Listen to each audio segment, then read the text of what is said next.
This video introduces a new program that outputs CSV queue files from trace headers, and also introduces two new parameters for a previous program.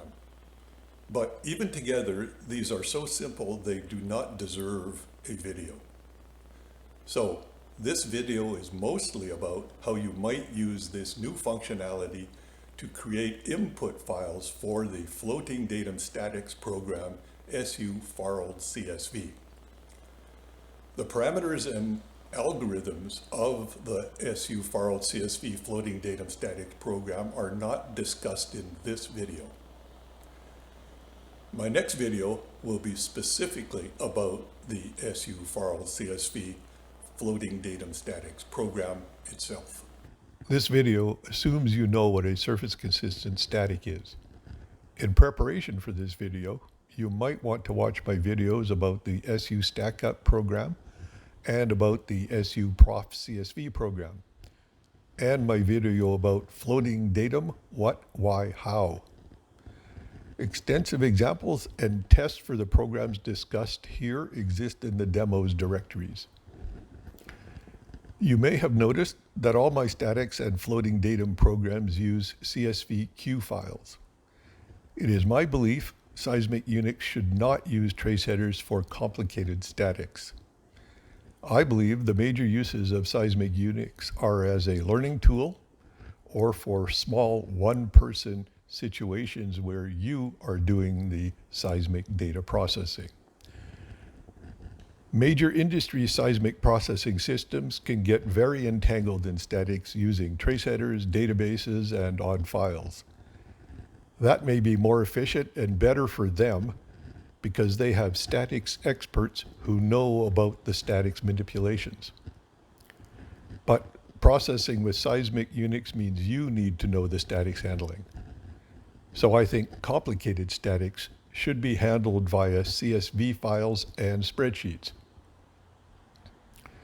Beyond any philosophical reasons for handling statics in spreadsheets, note that Seismic Unix trace header keys sstat, gstat, tstat are integers. I believe applying shifts to nearest millisecond is not good enough anymore.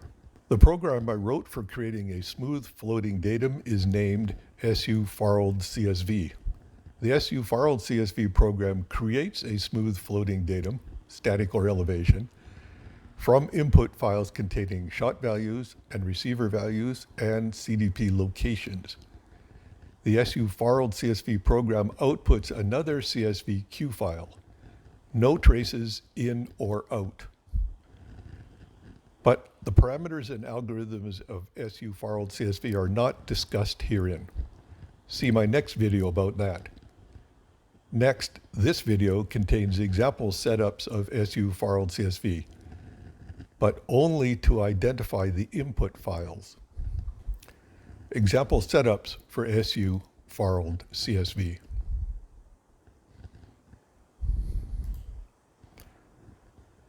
The SYN and RIN files are queue files containing shot statics and receiver statics. They can be produced from SPS2 files or other methods via SUtoolcsv, spreadsheets, and other means. See my multiple videos about all that. From my video about profiles, you may recall that the following setup of SUtoolcsv can convert an SPS2R file into a CSV queue file. A similar setup can convert an SPS2S file to a CSV queue file. The conversion works for standard 2D and 3D SPS2 files.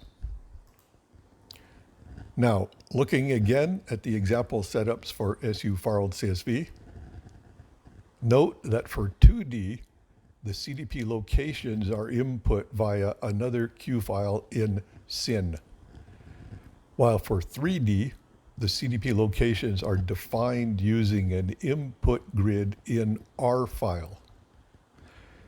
The 3D grid is not discussed herein. See my video on 3D grids. As I said before, I believe Seismic Unix should not handle complicated statics via trace headers. However, I also know that you will find yourself in situations where statics have already been computed and inserted into the trace headers.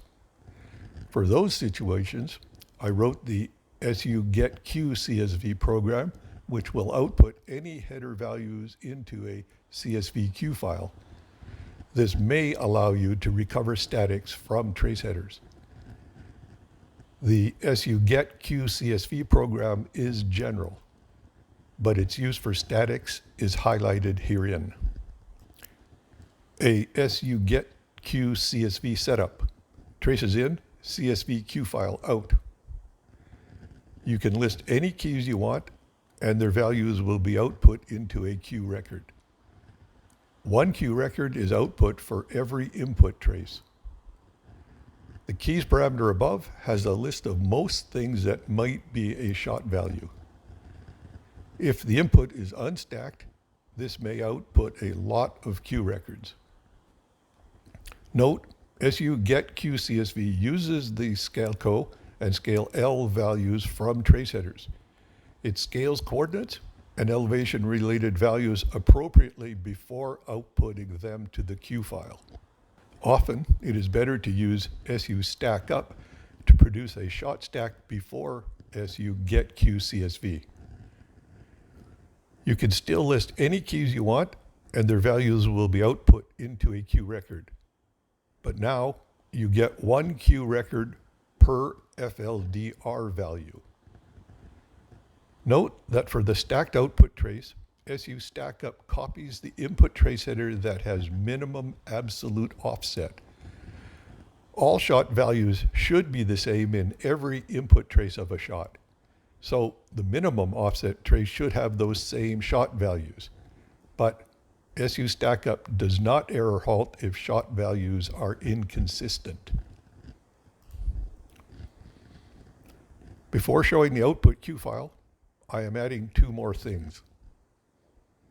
The tstat value, which will be discussed later. The form xy equals %.15g rounds off values, making the queue file easier to view here. The output queue file from the suStackUp shot stack and sugetqcsv setup.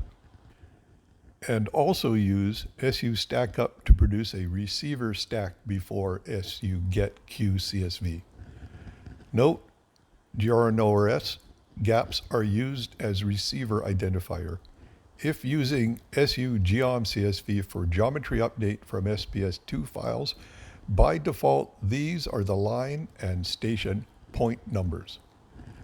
Both are often needed for 3D surveys. Often only gaps is needed for 2D surveys. The keys parameter above has a list of most things that might be a receiver value. Note that it includes tstat even though it was also output for shots. That's discussed later. Note that for stacked output trace, suStackUp copies the input trace header that has minimum absolute offset. All receiver values should be the same in every input trace of a receiver. So the minimum offset trace should have those same values. But suStackUp does not error halt if receiver values are inconsistent.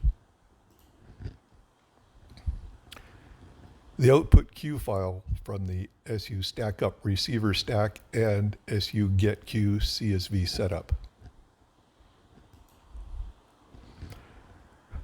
Remember I added tstat to the keys list for both shots and receivers?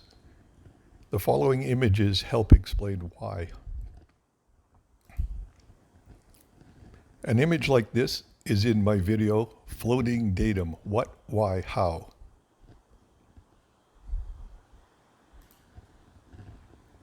It is possible that these time shifts at CDPB are in trace keys SStat and or GStat. And an image like this is also in my video, Floating Datum, What, Why, How. It is possible that this time shift at CDPB is in trace key tstat. So you may be able to sum stat plus dstat to produce the full shot static value. And you may be able to sum gstat plus dstat to produce the full receiver static value. Or sometimes stat may already contain the full shot static value. And sometimes gstat may already contain the full receiver static value. However, do not assume anything about the values in stat, gstat, and tstat. I advise sorting to shot gathers and seeing if every trace of a shot sums stat plus tstat to a constant, and then sorting to receiver gathers and seeing if every trace of a receiver sums gstat plus tstat to a constant. Now, in some cases, you may not be able to recover the original full static, but you might be able to reverse these applied statics and then recompute full statics.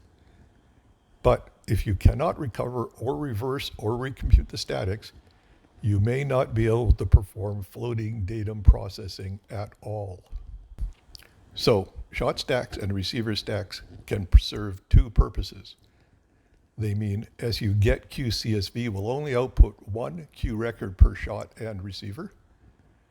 If NMO has applied, they can show whether statics have been applied. But be careful here. Remember I said not to assume anything about stat, gstat, tstat values.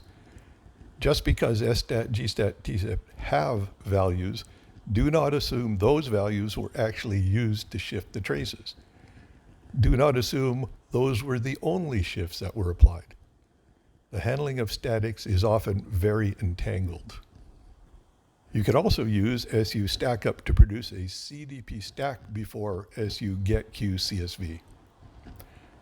The keys parameter above only has a few things that are likely to be CDP values. The IGI, IGC values are set pre-stack by the 3D grid program subin-csv, which can also set some interesting values to output if used after CDP stacking. Remember that SU stackup output of the input trace with minimum absolute offset. Including offset in the keys list means you can see that minimum offset. Similarly, the FLDR is from the trace that has the minimum offset in that CDP. So are the other values. And note MX, MY, MG in the keys list. Those are just convenient options that output the midpoint XYs and station. Note, these are not the CDP's center XYs or station. For non-stack traces, midpoint values are sometimes useful just for plotting. The sugetqcsv program has uses unrelated to statics. It can, of course, output coordinates and other geometry values, but it can also output sample values. The resulting Q file looks like this. Sample values are named num5, num6, etc. in this situation. The SU stackup and sugetqcsv programs can be used for 2D and 3D surveys. The rest of this video is for 2D surveys. It discusses a special setup and new parameters in the suprofcsv program, December 2023. This involves a Q file you may need to produce for the sufarldcsv program. The special setup of suprofcsv is only needed if you are using subin-csv to compute the CDP numbers within your traces as seen below. This is the special setup of suprofcsv that you need. Note, the new parameters in suprofcsv are the same as two parameters in subin-csv. Why? Well, remember my video on 2D profiles? If you are actually generating a profile with suprofcsv and updating traces with 2D CDP numbers using the su near CSV program, then that profile is what sufarldcsv needs as the input SYN-Q file. But if you are using subin-csv to compute 2D CDP numbers in your traces, then you do not have a profile to use as the input SYN-Q file yet. The special setup of suprofcsv can make suitable profiles to match the 2D CDP numbers that have been computed in the trace headers by subin-csv. So, looking closely at the special setup of suprofcsv that you need. The Quinn input Q file can be generated from an SPS2R file using sutoolcsv with the same setup shown previously in this video. The key X is set to the receiver points key name within the Quinn Q file. The key Y is set to none. We are only using one coordinate here, the gaps value as an X coordinate. The key P is set to gaps. This makes sure the Quinn Q records are used in proper order. The core die is set to interpolate input gaps values to 0.5 intervals. Remember that gaps is a station number, and there are usually 2 CDPs per station. The Nmax A equals 0 means no averaging or smoothing will occur. The D extra equals 2 means some extra CDPs will be created by linear extrapolation.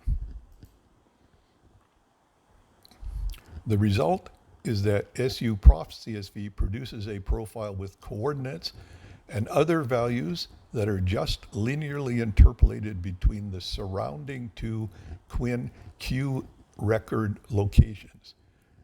However, if you do not set new parameters .crz and .cru, the output CDP numbers will not align with those produced by subin-csv.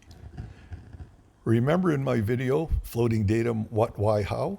You had to manually align the output CDP numbers.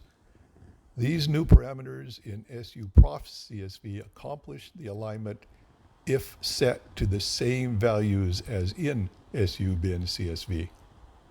There are some details that might surprise you when using this special setup. 1. Some output CDPs are created by linear extrapolation beyond receiver ends. So the gaps value in the first output Q record is not the lowest input gap value, but the first CDP number should be correct for whatever first gaps value is output. 2, you can still use the Nmax A and Nmax S parameters to average and smooth. This will have little effect on the gaps values since the averaging and smoothing are symmetrical and the gaps values have a constant increment of 0.5.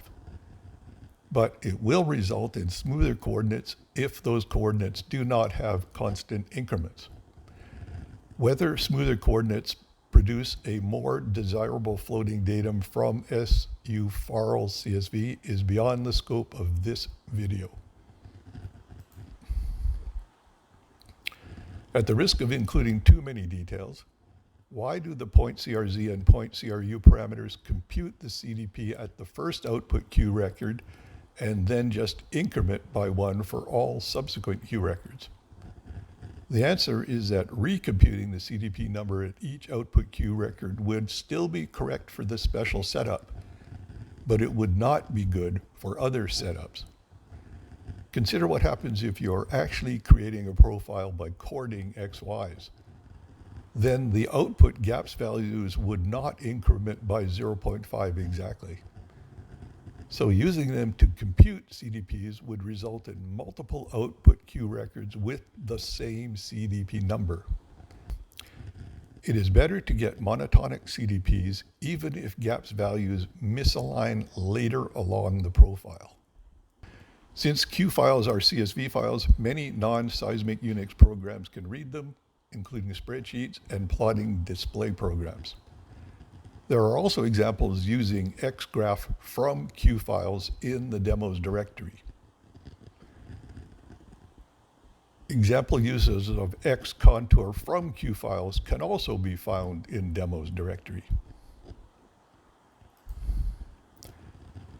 The following images show the documentation from sugetqcsv and also the documentation of the new parameters of suprofcsv, just so you can read it here conveniently.